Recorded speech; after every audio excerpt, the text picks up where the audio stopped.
ada sekitar 20 perusahaan dengan luas sekitar 750.000 hektar ya, yang nanti akan saya cabut izinnya. Oke, baik. Pertama saya mengucapkan terima kasih kepada Ibu Ketua Komisi 4, Bapak-Bapak Wakil Ketua, dan juga tentu seluruh anggota Komisi 4 yang menjadi mitra kami, yang selama ini juga memberikan masukan, ya, saran, kritik. Yang kedua, ucapan terima kasih juga tentu untuk publik, ya, pada masyarakat. Saya dididik sebagai aktivis dan akademisi, saya tidak anti kritik, tidak anti dievaluasi, kritik tegas sekalipun. Kalau lihat media sosial saya banyak komennya, sama sekali saya perintahkan tidak boleh ada yang dihapus. Karena bagi saya ini adalah justru harapan, ya. Kritik itu adalah harapan, kritik itu adalah motivasi. Tentu kita berharap kritikan atau bahkan kemarahan itu pada ujungnya nanti akan menjadi partisipasi yang lebih produktif, ya. Dengan Pak Wamen, sorry. Jadi supaya insya Allah nanti sektor kehutanan kita lebih baik. Ketiga, tadi sudah saya sampaikan di depan rapat Komisi 4 dan mungkin tadi teman-teman juga hadir semua menyaksikan. Saya mengatakan saya diperintah oleh Pak Presiden Prabowo Subianto itu dua. Pertama jaga hutan, kedua harus berani.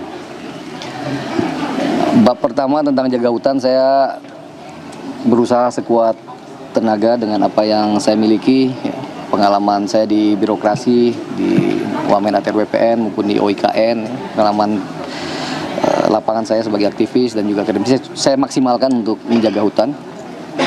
Dan teman-teman tahu di bulan Februari, 3 Februari ketika itu bagian dari berbenah sektor kehutanan, saya sudah mencabut 500.000, ya, setengah juta PBPH.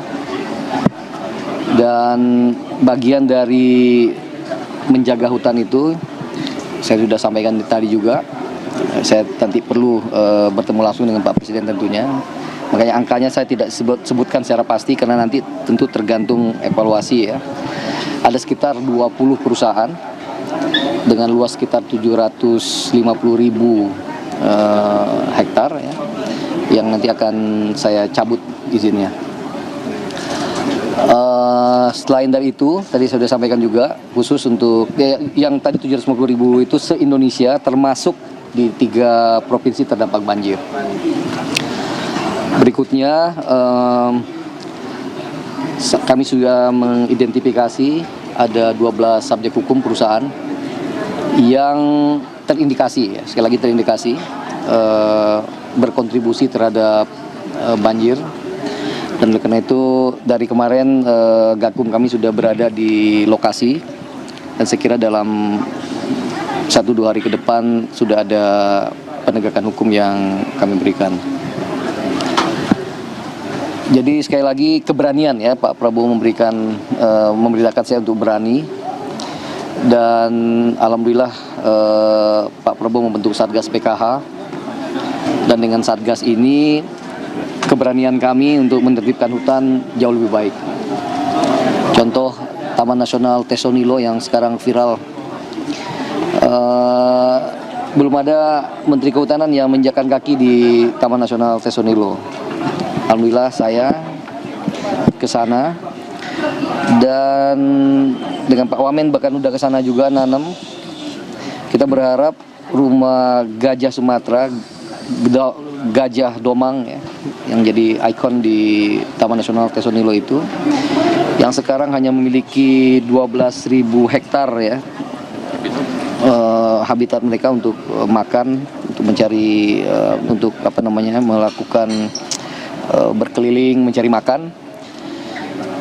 Insya Allah di Desember ini, ya, paling lambat akhir Desember nanti kita mulai bisa merealokasi secara damai para petani kebun sawit di sana, dan akhirnya nanti kita punya minimum 31.000 hektar dulu, ya, yang kemudian nanti sisanya sekitar 50.000 lagi secara persuasif akan kita komunikasikan dengan masyarakat ya, agar sekali lagi perintah Pak Presiden apa yang menjadi hak satwa, karena beliau seorang pencinta satwa ya, akan diberikan kepada satwa. Teman-teman masih ingat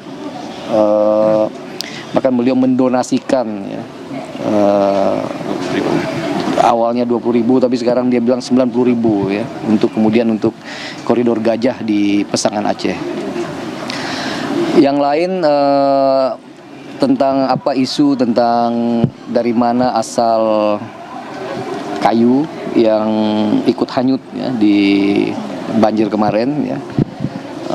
Mungkin dalam waktu 1 jam lagi saya akan bertemu dengan Pak Kapolri. Saya sebenarnya sudah berkomunikasi dari beberapa hari yang lalu ya, tapi mencocokkan waktu yang belum bisa. Tapi tim sebenarnya sudah bergerak di bawah. Kami sudah punya MOU sebelumnya untuk menjaga hutan kita secara bersama-sama.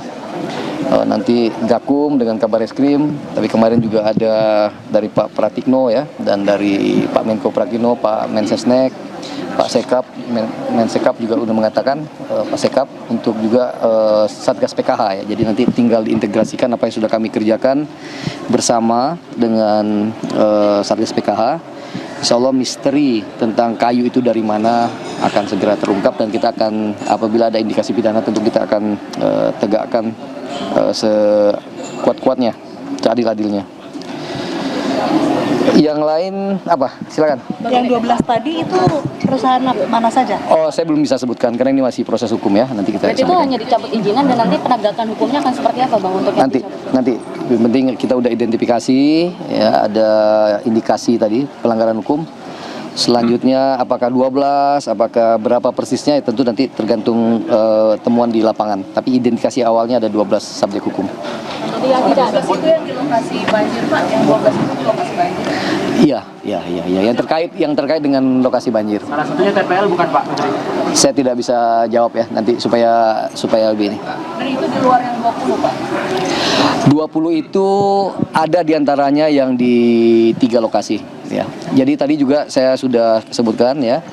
Pertama, saya akan berhentikan izin PBPH untuk hutan alam dan hutan industri, hutan tanaman industri ya.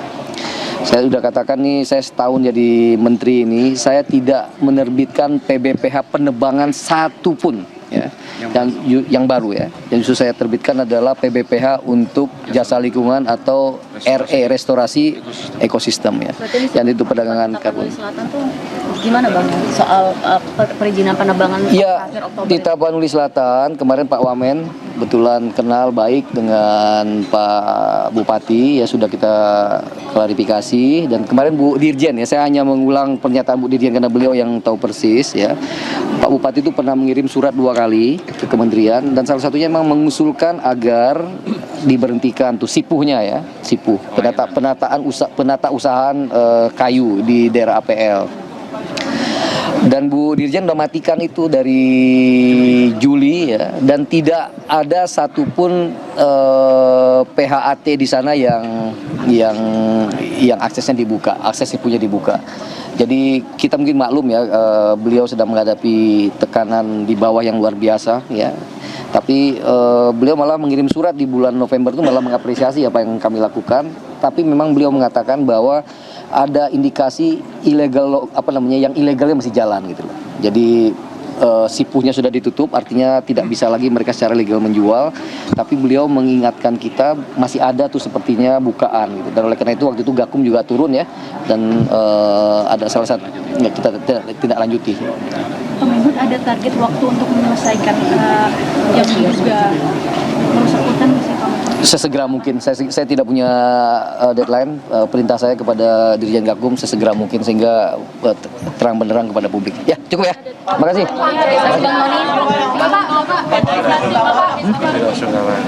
Ya. Gimana? Caimin yang minta maaf katanya soal tabat Rasulullah. Ya tentu ya, tadi di pertama di rapat saya mengulang kembali rasa sedih ya, bela sungkawa, duka mendalam ya terhadap saudara-saudara kita di Aceh ya. Kita tahu persis bagaimana sedihnya kehilangan orang yang kita cintai, dan oleh karena itu kita berjanji untuk bekerja lebih baik lagi agar bisa memitigasi hal serupa di kemudian hari. Caimin? Minta maaf katanya. Iya, Caimin WA saya, nanti saya liatin kalau mau dibaca boleh. Tapi beliau mengatakan minta maaf kepada saya bahwa tidak itu maksud yang beliau maksudkan ya. Jadi dia mengirim surat dengan yang lain, soal tobat nasional itu bukan soal itu gitu. Tapi saya menghargai Caimin gentleman ya, minta maaf, dan saya kira sama anggota kabinet kita harus saling mendukung ya, saling ingat-ingatkan. Tapi tentu ajakan tobatnya saya kira saya terima ya. Semua orang saya kira harus tobat, kita tobat bareng-bareng ya. Masih. Ini tadi kan salah satu anggota di DPR juga mencontohkan kabinet Filipina ya Pak, yang bisa mengatasi terus memilih untuk mundur. Yeah. Nah kira-kira komitmennya dari Pak Menteri gimana Pak untuk di Indonesia sendiri, apakah bisa diatasi atau gimana Pak? Saya yakin